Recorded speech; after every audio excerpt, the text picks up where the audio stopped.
A lot of doctors have concerns about security, and we've set up parameters for that. ODs on Facebook is a private group. I vet every single member that joins. If you join, before I let you in, I do an internet search, and I have certain ways of determining if you are indeed qualified to be in the group, so it's isolated to eye care professionals. ODs on Facebook is a secure place to share, about as secure as any other internet community, whether it's on or off social media. The risk is that anyone in any of these communities can take a screenshot and share it elsewhere.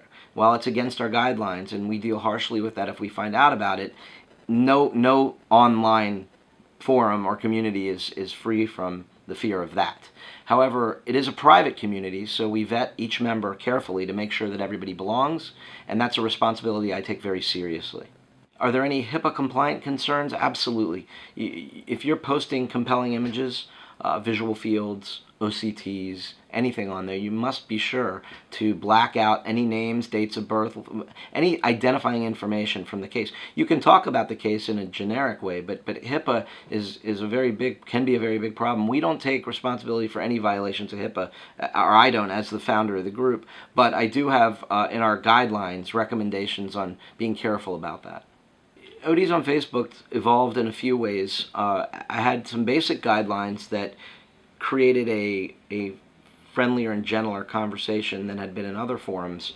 And what has happened over time is I found that there are guidelines I've had to add on to keep it friendly and make it a good place to share as well. The size of it alone has made it a massive project to admin, but I've been able to manage that as well. It's a real community, and I think a lot of the people in there really care about the space and sharing in there, and they want to keep it real.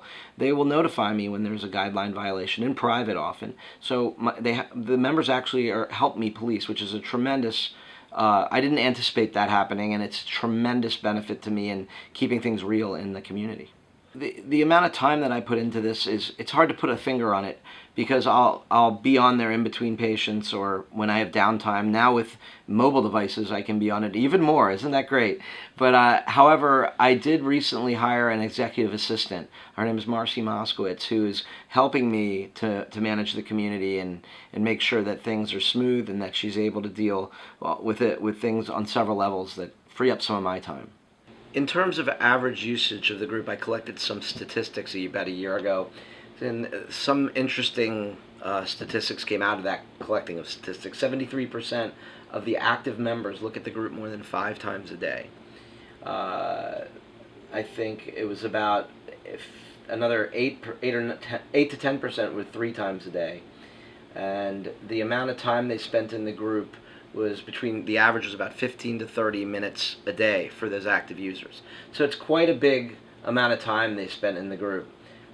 Comments ranged from they lurk to they're highly engaged to those who are addicted to it or in there more than 5 times a day, but that's kind of an average. I think success is measured in any publication on the amount of users and engagement, the amount of subscribers, and I think that that definitely indicates that we've had some success in providing good content to people. The community is searchable back to about 3 years ago through Facebook, and I've downloaded all the content from day one, so I have a copy of everything that's ever been said on there.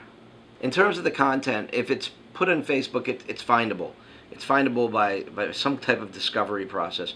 But as far as your average person using the search tool, it goes back. You can find things about 3 years if you use the right keywords to search it.